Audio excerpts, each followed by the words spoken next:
नमस्कार दोस्तों, स्वागत है आपका आज की नई वीडियो में। नाउ रिसेंटली आपने देख ही लिया होगा कि नीरज चोपड़ा ने रच दिया है इतिहास। उन्होंने वर्ल्ड एथलेटिक्स की जो चैंपियनशिप थी, उसमें सिल्वर मेडल जीत लिया है। ये आप देखेंगे आर्टिकल, सारी न्यूज़ मीडिया इसको एक्सटेंसिवली कवर कर रही हैं, जितने भी न्यूज़ पोर्टल्स हैं, मीडिया है और देश के जितने भी जाने-माने लोग हैं, वो इनको बधाई दे रहे हैं। इनके घर पर भी बहुत खुशी का माहौल है, उसके बारे में हम आगे बात करेंगे, आपको बताएँगे। ये आप देखेंगे आर्टिकल टाइम्स ऑफ इंडिया का। Neeraj Chopra creates history, become first Indian ever to win silver at world athletic championship. ये पहले भारतीय हैं जिन्होंने वर्ल्ड एथलेटिक्स चैंपियनशिप में कोई मेडल जीता है, सिल्वर मेडल जीता है। यहाँ पर आप देखेंगे कि जो ऑफिशियल रिजल्ट है, जो रैंकिंग है, उसमें ये सेकंड नंबर पर हैं।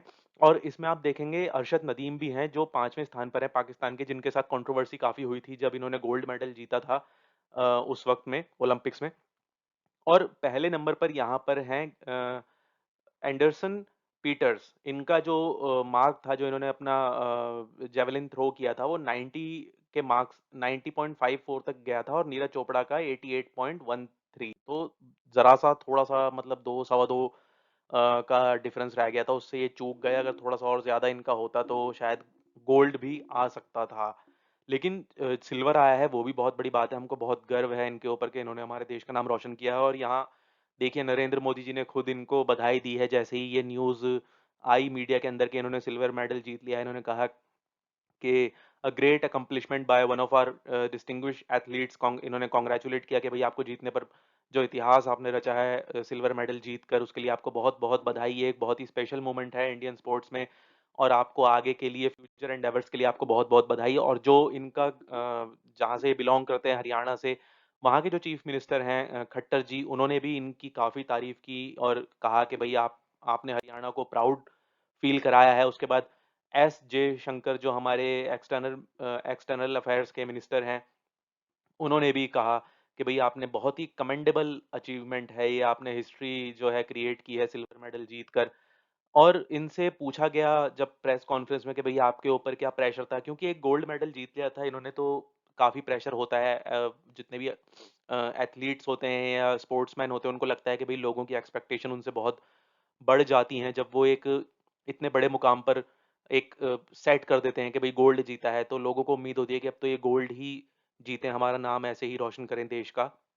तो इनसे पूछा गया कि क्या आपको कोई ऐसा प्रेशर महसूस हो रहा था? तो इन्होंने कहा नहीं, मुझे ऐसा कोई प्रेशर नहीं था कि मुझे जीतना है, गोल्ड ही जीतना है। और इनके साथ एक दिक्कत भी ये हुई कि इनकी थाई में इंजरी हो गई जिस वक़्त ये अपना जेवलिन थ्रो कर रहे थे। तीसरे या चौथे अटेम्प्ट में इनको रियलाइज़ हो गया कि अब मुझे प्रॉब्लम आ गई है। और उसके बाद वाला जो इन्होंने थ्रो किया, उसमें इनको ये चीज़ महसूस हुई इनकी थाई में। हुआ क्या, इनसे जब पूछा गया कि भई आपको ऐसा क्यों लगा? तो उन्होंने कहा कि जो हवा चल रही थी जब मैं भाग रहा था, तो वो अपोज़िट डायरेक्शन से चल रही थी और मेरे लिए बहुत चैलेंजिंग था उस तरफ दौड़ना। लेकिन मैं सैटिस्फाइड हूँ जो इवेंचुअल रिज़ल्ट आया है, जो टोटल रिज़ल्ट आया है, लेकिन मुझे काफ़ी कुछ सीखने को मिला है, ये इन्होंने प्रेस कॉन्फ्रेंस में कहा। उसके बाद जो गोल्ड मेडलिस्ट हैं एंडरसन पीटर्स, जिन्होंने 90 मीटर्स का मार्क क्रॉस किया 3 बार, लेकिन नीरज चोपड़ा के अलावा उनके इस मार्क जो उन्होंने सेट करा, इसके आस-पास भी कोई नहीं पहुँच पाया और सिर्फ़ नीरज ही थे जो ऐसा कर पाए अपने 4th अटेम्प्ट में। और जब उनसे पूछा गया कि क्या मतलब उनके लिए इतना ईज़ी था, आप ऐसा क्यों नहीं कर पाए? तो नीरज ने हँसते हुए आंसर दिया कि आपको ऐसा देखने में लग रहा है कि ईज़ी है, लेकिन आपको नहीं पता कि उसके पीछे की कितनी मेहनत है, कितना चैलेंजिंग होता है हर किसी के लिए इतना एक मार्क सेट करना और परफ़ॉर्म करके दिखाना। और सबके लिए अलग-अलग तरह के चैलेंजेस होते हैं, ओलंपिक्स में अलग थे, यहाँ पर अलग हैं, तो उनके लिए भी चैलेंजिंग था। और ऐसा कहना बिल्कुल भी ठीक नहीं होगा, किसी भी एथलीट्स के लिए कि भई उनके लिए इतना ईज़ी था। हर कोई जो है डिफरेंट सिचुएशन से गुज़रता है, हर किसी की बॉडी डिफरेंट है, हर किसी की प्रैक्टिस डिफरेंट है, हर किसी का जो एफर्ट है, वो जो रिएक्ट करना है की जो प्रोसेस है, वो सबकी अलग है। तो ऐसा हमें नहीं कहना चाहिए कि उनके लिए ईज़ी था, उन्होंने भी बहुत मेहनत की थी। और जो इनके कोच हैं नीरज चोपड़ा जी के, क्लॉस बार्टोनिट्स, इनसे जब पूछा गया तो उन्होंने कहा कि इनको पता था, इनको थोड़ा-सा अंदेशा हो गया था पहले से ही। और इन्होंने कहा कि this is wonderful stadium but it's also equally complicated, बहुत ही कॉम्प्लिकेटेड है। Wind blows from different directions and that poses a challenge. उन्होंने, क्योंकि हवा के अब साइंस है सीधा-सीधा, आप समझ लीजिए कि भई अब हवा सामने से आ रही है और आप भागेंगे, आप बाइक भी चलाएँगे तो बाइक भी आपकी शिवर करने लगती है, या आप बहुत ज़ोर से भाग रहे हैं और हवा बहुत तेज़ हो सामने से, तो आपको थोड़ी डिफ़िकल्टी होती है भागने में। तो वही चीज़ इनके साथ भी हुई। अगर शायद वो क्लोज़ स्टेडियम होता या कुछ अलग तरह की वहाँ पे जो है एटमॉस्फेयर होता या वेदर होता, हवा नहीं चल रही होती वैसी, तो हो सकता है there might be a possibility कि थोड़ा अच्छा परफ़ॉर्म कर सकते थे। शायद हो सकता है इसमें भी गोल्ड ले आते। और उन्होंने थम्स अप किया कैमरास को देखकर जब उनका चौथा थ्रो हुआ जो 88.13 मीटर का था, जिसने उनको मतलब पहले जो वो पायदान पे थे, जहाँ पीछे थे, उनसे आगे ले आए वो। आगे बढ़ा दिया उनको बेसिकली। लेकिन इस प्रोसेस में जब 4 अटेम्प्ट उनके हो चुके थे, तब तक उनको महसूस हो गया था कि उनकी जो हैमस्ट्रिंग है, उसमें प्रॉब्लम हो गई है। उन्होंने ये कहा भी कि मैंने ऐसा महसूस किया था कि मेरी थाई जो है वो चौथे अटेम्प्ट के बाद मुझे महसूस हुआ था कि मेरी थाई में कुछ प्रॉब्लम हो रही है, स्ट्रेचिंग हो रही है या कुछ इंजरी जैसा फ़ील हो रहा है। I wasn't able to put it in इतना एफर्ट नहीं डाल पाया मैं जितना मुझे डालना चाहिए था, क्योंकि मेरी थाई में जो है कि खिंच गई या इंजरी का उन्हें महसूस हुआ। और मैं जानता हूँ सुबह से कि कैसा फ़ील होता है और इसके बारे में चिंता करनी चाहिए। ये उन्होंने बोला अपनी इंजरी के बारे में। और वो पहले ऐसे भारतीय बने हैं जिन्होंने सिल्वर जीता है। लेकिन उन्होंने ये कहा कि इससे भी ज़्यादा खुशी मेरे लिए ये ये बात है कि और भी जो इंडियन एथलीट्स हैं वो भी क्वालीफाई किए हैं for the finals this time. और जो उनके अलावा 5 और भारतीय थे जो फाइनल्स में पहुंचे, वो रोहित यादव, अन्नू रानी और एल्डोस पॉल, अविनाश सेबल एंड एम श्रीशंकर। इन लोगों ने फाइनल में अपनी जगह बनाई है इस एडिशन में। और ये अब तक का जो भारत का है वो सबसे बेहतर प्रदर्शन रहा है। हालाँकि थोड़े से मायूस ये दिखे जब फ़ोटो सेशन हो रहा था, आप पिक्स में देख सकते हैं। और इनसे पूछा गया तो इन्होंने कहा भी, इन्होंने एक्सेप्ट किया कि हाँ, मुझे अच्छा तो लग रहा है सिल्वर मेडल जीत के, लेकिन ये गोल्ड तो नहीं है ना। ये इन्होंने कहा और ये बड़ा ही इमोशनल स्टेटमेंट है इनका। जब मैंने ये पढ़ा तो मुझे भी बड़ा अजीब लगा कि मतलब एक एथलीट की लाइफ आप सोचिए, कितनी मेहनत करते हैं ये लोग देश का नाम रोशन करने के लिए, और इतना कठिन परिश्रम करते हैं।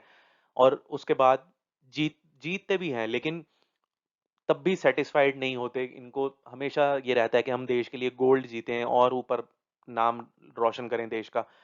तो इन्होंने कहा कि भाई ठीक है, मेडल जीतना अच्छी बात है, अपनी जगह है, इम्पोर्टेंट है, लेकिन इससे भी ज़्यादा इम्पोर्टेंट है कि आप लोगों को जीतें, लोगों के दिलों में जो आपने इज़्ज़त अपनी बनाई है, वो ज़्यादा इम्पोर्टेंट है। उसके इवेंट के बाद इनसे पूछा गया तो इनका जो एग्ज़ैक्ट स्टेटमेंट था वो ये था, it is okay to be winning medals for the country. देश के लिए मेडल जीतना अच्छी बात है, लेकिन ज़्यादा इम्पोर्टेंट है कि लोग आपके साथ कैसा बिहेव कर रहे हैं और आप लोगों के साथ कैसा बिहेव कर रहे हैं। अगर कोई आपकी इज़्ज़त कर रहा है तो आपको भी अपने आप से ये पूछना चाहिए और आपको भी उनकी इज़्ज़त करनी चाहिए, उनका सम्मान करना चाहिए। ये बहुत ज़रूरी है। उन्होंने कहा कि जो स्पोर्ट्स होते हैं वो सिर्फ़ थोड़े साल के लिए होते हैं, ये बात सही है। ये अभी 24 इयर्स के हैं। तो एक ऐज के बाद आपको स्पोर्ट्स से रिटायरमेंट लेनी ही पड़ती है, छोड़ना पड़ता है, आपका शरीर साथ नहीं देता।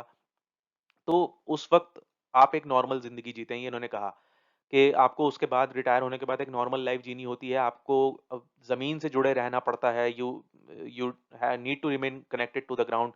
और आपको रिस्पेक्टफुल होना पड़ता है हर किसी के साथ जो आपको इज़्ज़त दे रहा है, जो भी आपसे मिलता है, जो आपके साथ है।